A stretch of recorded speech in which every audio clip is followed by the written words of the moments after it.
ॐ वसुदेवसुतं देवं कंसचाणूरमर्दनं देवकी परमानन्दं कृष्णं वन्दे जगद्गुरुं। नारायणसमारम्भां शङ्कराचार्यमध्यमाम् अस्मदाचार्यपर्यन्तां वन्दे गुरुपरम्परा। ॐ शान्ति शान्ति शान्तिः। हम भगवद गीता का दूसरा अध्याय पढ़ रहे हैं। आज हम देखेंगे श्लोक नंबर 62 एंड 63। जैसा आप हमने देखा पिछले क्लास में हम स्थितप्रज्ञ लक्षण पढ़ रहे हैं, उसी में भगवान ने ये 2 श्लोक कहे। इसे असल में लेडर ऑफ फॉल हम समझ सकते हैं। अगर किसी साधक का पतन होता है तो वो किन कारणों से होता है, उसके क्या स्टेप्स हैं, ये एक बहुत ही इम्पोर्टेंट श्लोक बनता है, वर्ष है, क्योंकि हम जब विफल होते हैं अपनी साधना में तो उसका क्या कारण हो सकता है, ऐसा प्रश्न हमारे मन में आता है। तो इसमें भगवान ने बताया कि विषय का चिंतन करने से फिर किस तरह एक एक स्टेप करके साधक का पतन होता है, और 8 सीढ़ियां हैं। तो पहले हम श्लोक देख लेते हैं। दूसरा अध्याय वर्ष 62 और 63 एक साथ पढ़ते हैं। ध्यायतो विषयान् पुंसः संगस्तेषुपजायते संगात् संजायते कामः कामात् क्रोधोऽभिजायते क्रोधात् भवति सम्मोहः सम्मोहात् स्मृतिविभ्रमः स्मृतिभ्रंशात् बुद्धिनाशो बुद्धिनाशात् प्रणश्यति। भगवान कह रहे हैं कि विषयों का चिंतन करने वाले पुरुष की उसमें आसक्ति हो जाती है। आसक्ति से इच्छा और इच्छा से क्रोध उत्पन्न होता है, और क्रोध होने पर सम्मोह हो जाता है, सम्मोह से स्मृति भ्रष्ट हो जाती है, स्मृति भ्रष्ट होने पर बुद्धि का नाश हो जाता है, और बुद्धि का नाश होने पर मनुष्य का पतन हो जाता है। तो इस तरह से ये 8 सीढ़ियां एक के बाद एक बताई। भगवान शंकराचार्य ने विवेक चूड़ामणि में कहा कि मान लीजिए आप सीढ़ी पे खड़े हैं और आपके हाथ में गेंद है, बॉल है, और अगर वो हाथ से छूट जाए तो वो एक के बाद एक सीढ़ियां उतरते हुए नीचे जाती है, उसे रोकना बड़ा मुश्किल है। इसी प्रकार हमारा ये जो विषय चिंतन है मन में, वो एक बार प्रवेश किया तो किस तरह से नीचे की सीढ़ियों की ओर हम बढ़ने लगते हैं। इंग्लिश मीनिंग देख लेते हैं, verse 62 and 63 of chapter 2। As a man contemplates sense objects, attachment for them arises, and from attachment, desire for them will form born. From desire arises anger. From anger comes delusion. From delusion comes loss of memory. And from loss of memory comes um, the loss of discrimination. And from the destruction of discrimination, the man perishes. He perishes. तो एक साधक जो है साधना में लगा है, वो किस तरह अपने रास्ते से भटक सकता है, उसका कारण क्या है? तो उसका कारण कहा कि आप किस चीज़ का चिंतन कर रहे हैं, उसको जाँचिए। इसीलिए आपने देखा होगा हम देखेंगे जो गीता का 6वाँ अध्याय है, उसका एक फ़ेमस श्लोक है। उसमें भगवान कहते हैं कि आप स्वयं अपने मित्र हैं और आप स्वयं ही अपने दुश्मन हैं। क्यों? क्योंकि हम ये हमारे हाथ में है कि हम किस बात का चिंतन कर रहे हैं। तो ये जो श्लोक है, ये एक ह्यूमन साइकोलॉजी का एक बहुत अच्छा वर्णन करता है। तो मैंने जैसे कहा कि 8 सीढ़ियाँ बताई, हमारे पतन कैसे हो सकता है। तो सबसे पहले आया कि विषय चिंतन। किसी भी ऑब्जेक्ट का मतलब जो 5 इंद्रियों के विषय हैं, इनमें से किसी को भी अगर हमने इम्पोर्टेंस दिया, हमने ऐसा सोचा कि ये मेरे लिए अच्छा है और उसके बारे में सोचना शुरू किया। फिर ये बड़े ये जो विषय चिंतन है ना बड़े इनोसेंटली हमारे भीतर आता है कि अ, मैं कुछ कर थोड़ी रहा हूँ, मैं तो खाली उसके बारे में सोच रहा हूँ, सोच रही हूँ, तो उससे मेरा क्या नुकसान होगा? लेकिन क्या होता है आप देखिए, जब हमने किसी विषय को का चिंतन करना शुरू किया, तो फिर क्या होता है कि वो विषय चिंतन जो है उससे हमें विषय से हमें प्रेम हो जाता है, आसक्ति हो जाती है, संग, हम उसका संग करने लगते हैं और फिर क्या होता है संगात संजायते काम और जब हम उसके उसमें आसक्त हो जाते हैं, तो फिर एक डिज़ायर पैदा होती है। काम यहाँ पे डिज़ायर के लिए इच्छा, एक इच्छा पैदा होती है। क्या इच्छा पैदा होती है? आई शुड गेट इट मैं उसको पालूँ और फिर काम से क्रोध उत्पन्न होता है। काम से क्रोध उत्पन्न कैसे होता है? एक्चुअली आप देखेंगे भगवद गीता में भगवान ने काम को सबसे बड़ा एविल बताया, है ना? महापापम first enemy of man is this unchecked unwanted desire. तो फिर क्या होता है, वो डिज़ायर जब आ गया एक बार तो फिर क्रोध उसके पीछे, ये दोनों साथ-साथ चलते हैं, दे आर इटर्नल फ्रेंड्स। भगवान इनको साथ ही रखते हैं, काम और क्रोध। काम का ही एक अपना ताप है, डिज़ायर से एक संताप होता है और अगर किसी ने वो डिज़ायर के बीच में बाधा बना, जो भी व्यक्ति हो या सिचुएशन हो, उसके प्रति कितना क्रोध हो जाता है। और क्रोध का महाराज क्रोध का तो अब क्या कहें, क्रोध का जो इफ़ेक्ट है, अब वो एक्सप्रेस हो गया, जो अब तक अंदर-अंदर था, वो एक्सप्रेशन सामने आ गया और क्रोध से तो हम अधिकतर लोग परेशान हैं और फिर बाद में पछताते भी हैं कि अरे! मैंने गुस्से में क्या कर दिया, क्या बोल दिया। लेकिन वो एक बार once we are possessed with that anger, then what happens? कामात् क्रोधो विजायते और फिर वर्स 63 क्रोधात् भवति सम्मोहः। वो जो क्रोध होगा उससे सम्मोह होगा। सम्मोह अर्थात डिल्यूशन, है ना? मतलब अब क्या हुआ जैसे एक मूर्छा, एक बेहोशी छा गई। अब हमको हित-अहित इसका विवेक नहीं, कर्तव्य, अकर्तव्य, व्हाट इज़ डूएबल वो हम भूल जाते हैं।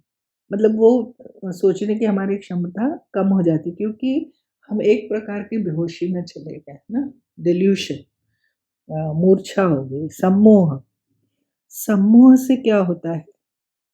ये स्टेप्स हैं ये। सम्मोह होने से सम्मोहात् स्मृति विभ्रमः हमारा जो स्मृति है उसका नाश होता है। किस प्रकार की स्मृति? हम ये भूल जाते हैं, हम किस फैमिली के हैं, मेरा जीवन में लक्ष्य क्या था, मैं शास्त्र ने मुझे क्या आज्ञा दी, गुरु ने मुझे क्या आज्ञा दी, स्कूल में हमें टीचर्स ने क्या सिखाया, माता-पिता ने क्या सब भूल जाते हैं। है ना? स्मृति विभ्रम स्मृति भ्रंश हो जाता है, स्मृति विभ्रम, स्मृति का नाश हो जाता है, लॉस ऑफ मेमोरी। और फिर एक बार हम ये भूल गए कि हम कौन हैं, हमारा क्या पर्पस है, तो फिर क्या होता है, स्मृति भ्रंशात् बुद्धिनाश। अब जब स्मृति भ्रंश हो गई तो फिर बुद्धिनाश हो गया। मतलब अब विचार शक्ति ही नहीं रही, वो जो विवेक शक्ति वहाँ पे उसने यूज़ नहीं किया आगे के स्टेप में, यहाँ पे वो विवेक का शक्ति उसकी खत्म ही हो गई, बुद्धि ही नाश हो गई। अब जब बुद्धि भ्रष्ट हो गई तो डिस्क्रिमिनेशन ही नहीं रहा, कोई विवेक ही नहीं रहा, विचार शक्ति नहीं रही, तो वो फिर पेरिशेस, नष्ट हो गया, पतन हो गया। जो आचार्य शंकर कहते हैं कि हम मनुष्य हैं क्योंकि हम 4 पुरुषार्थ कर सकते हैं ना, धर्म, अर्थ, काम, मोक्ष। ये चारों पुरुषार्थ करने के लिए भी वो योग्य नहीं रहा, जिसकी बुद्धि नष्ट हो गई। तो ये 8 स्टेप्स बताए। देखिए शुरू कहाँ से हुआ? शुरू हुआ विषय चिंतन से। तो हम सोचते हैं कि अच्छा, विषय चिंतन इतना डेंजरस हो सकता है, ये बहुत ही डेंजरस है। वो एक मतलब इनोसेंटली हमारे मन में घुसेगा, प्रवेश करेगा और फिर पूरी तरह से ऑक्यूपाई कर लेगा हमारे विचारों को। और इसीलिए पहला स्टेप क्या है? पहले तो विचार को घुसने ही ना दें। जैसे ही कोई विषय चिंतन हमारे मन में आए, हमको उसको स्नप करना चाहिए, क्योंकि हमको पता है कि ये मेरा अहित करेगा। It's not my friend, it is going to harm me. जब ये पक्का निश्चय होगा तो हम विषय को अंदर घुसने नहीं देंगे। और मान लो कभी हम अनअवेयर हैं और हमारी वीकनेस में वो घुस गया, तो फिर उसको पूरी ताकत से प्रेयरफुली भगवान से कृपा मांग के उसको हमको अपने मन से निकाल देना है, क्योंकि वो हमारा दुश्मन है। तो एक बार अगर हमने इसको शुरू में चेक नहीं किया और फिर उसका मैनिफेस्टेशन होने लगा क्रोध के रूप में, इच्छा, क्रोध और फिर सम्मोह, स्मृति, एक बार यहाँ तक आ गया, बुद्धि नाश हो गई, तो फिर उसको चेक करना बड़ा मुश्किल है। तो इसीलिए विषय चिंतन, हम खाली समय में क्या करते हैं, ये बहुत इम्पोर्टेंट है। बहुत से एग्जाम्पल हैं, हम अपने खुद के जीवन से ही एग्जाम्पल ले सकते हैं, लेकिन एक क्लासिकल एग्जाम्पल रावण का ले लेते हैं।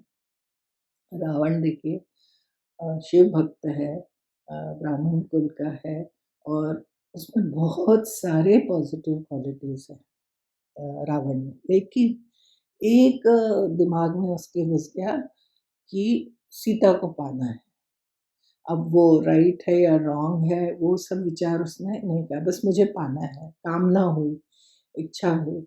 और फिर क्या हुआ कि वो पूरा सम्मोहित हो गया। और सम्मोहित हो ऐसा हो गया, उसको स्मृति नाश, वो ये भी भूल गया कि वेदर इट इज़ राइट और रॉन्ग। राम कौन है उसको पता है, वो विष्णु है। उसको मैं किस कुल का हूँ, मैं लंकेश हूँ, ये सब भूल गया और एक चोर की तरह, किडनैपर की तरह जाके सीता जी को ले आया। और फिर जब ये काम किया उसने तो हनुमान जी आए समझाने के लिए। हनुमान जी ने कहा कि अभी भी कुछ नहीं बिगड़ा, अभी भी तुम सीता को लौटा दो, राम तो इतने दयालु हैं, तुम्हें क्षमा कर देंगे। मंदोदरी ने समझाया, विभीषण ने समझाया, विभीषण को तो लात मार के भगा। बुद्धि नाश हो गई, बुद्धि नाश हुई तो प्रणश्यति। कैसा प्रणश्यति? मतलब खुद का नाश, पूरे कुल का नाश। रावण के कुल में कोई दिया जलाने वाला नहीं रहा। तो ये एक ऐसा पूरा रावण के साथ मैंने देखा। और ये जो एक इच्छा है, जब ये चेक नहीं होती है, ये अनकंट्रोल्ड होगी, तो फिर उसको जो भी ऑब्स्ट्रक्ट करेगा उसके प्रति हमें क्रोध होगा। और एक बार क्रोध आवेश हो गया, भूत की तरह है वो, फिर हम अच्छा कुछ नहीं सोचते। बाद में पछतावा होता है।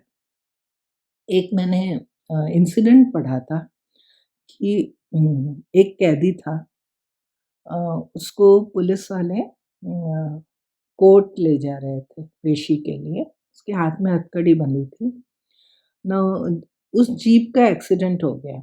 एक्सीडेंट में द ड्राइवर तो डाइड ऑन द स्पॉट और दोनों पुलिस वाले भी बहुत इंजर्ड हुए, बेहोश हो गए। और ये जो कैदी है इसको भी चोट लगी है लेकिन ये होश में है। तो वो क्या करता है, वो उन दोनों पुलिस वालों को किसी तरह अपने कंधे पे लाद के बीच सड़क पे लेके आता है और कार रोकने का प्रयास करता है। लेकिन कोई कार रोकता नहीं है क्योंकि ऐसा खून से लथपथ 3 लोगों को देख के कोई कार रोकता नहीं है। तो वो राइफ़ल की नोक पे वो एक कार रुकवाता है ज़बरदस्ती और इन लोग पुलिस वालों को हॉस्पिटल ले जाता है और वो बच जाते हैं। बाद में कोर्ट में जज ने पूछा कि तुम तो भाग सकते थे, क्यों भागे नहीं? तो वो कैदी बोला कि मेरे सामने 2 लोग मर रहे हैं, मरणासन्न हैं, तो एज़ अ ह्यूमन बीइंग मेरा पहला कर्तव्य है उनको बचाना और अगर मैं ऐसा नहीं करूँ तो मेरा भगवान भी मुझे माफ़ नहीं करेगा। तो मरने के बाद तो भगवान को मुँह दिखाना है, तो मैंने इसीलिए को बचाया और भागा नहीं। तो कहा, "अरे! तुम तो बहुत अच्छे विचार वाले हो, तो जेल कैसे पहुँचे?" तो बोलता है कि कुछ प्रॉपर्टी विवाद हुआ, इतना क्रोध आया, क्रोध में अपने चाचा का ही मर्डर कर दिया और अब मैं सज़ा भुगत रहा हूँ। तो गलती तो हुई है, तो सज़ा तो भुगतनी पड़ेगी। लेकिन ये नहीं भूलता हूँ कि मुझे आगे भगवान मृत्यु के बाद भगवान से मिलना है। तो कहने का भाव ये है कि जो इतना अच्छा व्यक्ति है ना? मतलब उसमें विवेक है, लेकिन एक बार वो क्रोध के वशीभूत हो गया, तो फिर उसका परिणाम क्या हुआ? तो I am not talking of the hardcore core criminals, लेकिन आप अगर जेल में जाएँ और जो वहाँ बंद हैं उनके इंटरव्यू लें, majority of them will tell us the same thing कि अरे! किसी विषय के प्रति आसक्त हुए, फिर क्रोध आया और फिर बाद में क्रोध में ऐसा कुछ काम हो गया कि आज जेल में पड़े हैं। तो ये एक पतन का पूरा ब्लूप्रिंट है हमारे। तो करना क्या है, साधक को वार्न कर रहे हैं कि आप किस चीज़ का चिंतन करते हैं, उसको चेक करें। और हमारे जो गुरुजी हैं, वो तो अक्सर पूछते हैं कि आपका ध्यान किधर है? किसका ध्यान कर रहे हो? तो खाली समय में बैठे-बैठे आप किसका ध्यान करते हैं? तो वो उसको हार्मलेस मत सोचिए। क्यों? भगवान भागवत में कहते हैं कि माम अनुस्मरं चित्तम मय्येव प्रविलीयते। यही चिंतन जो हम विषय का कर रहे हैं और जो हमें पतन की ओर ले जाएगा, इसी चिंतन को अगर हमने परमात्मा की ओर मोड़ दिया, परमात्मा चिंतन होने लगा, तो हमें परमात्मा मिल जाएँगे। तो इसीलिए ये बहुत इम्पोर्टेंट श्लोक था और तो चिंतन परमात्मा का हो, न कि विषय का। ये इससे इन 2 श्लोकों से पता है। इसे हम लैडर ऑफ फॉल भी कहते हैं। एक साधक के पतन का क्या कारण हो सकता है। और इसी के अगला श्लोक जो है वो लैडर ऑफ सक्सेस है। तो भगवान कहते हैं कि अगर आपको ऊपर परमात्मा की ओर बढ़ना है तो आपको क्या करना होगा? That we will see in our next class. ॐ पूर्णमदः पूर्णमिदं पूर्णात् पूर्णमुदच्यते पूर्णस्य पूर्णमादाय पूर्णमेवावशिष्यते। ॐ शान्ति शान्ति शान्तिः। ॐ श्रीकृष्णार्पणमस्तु।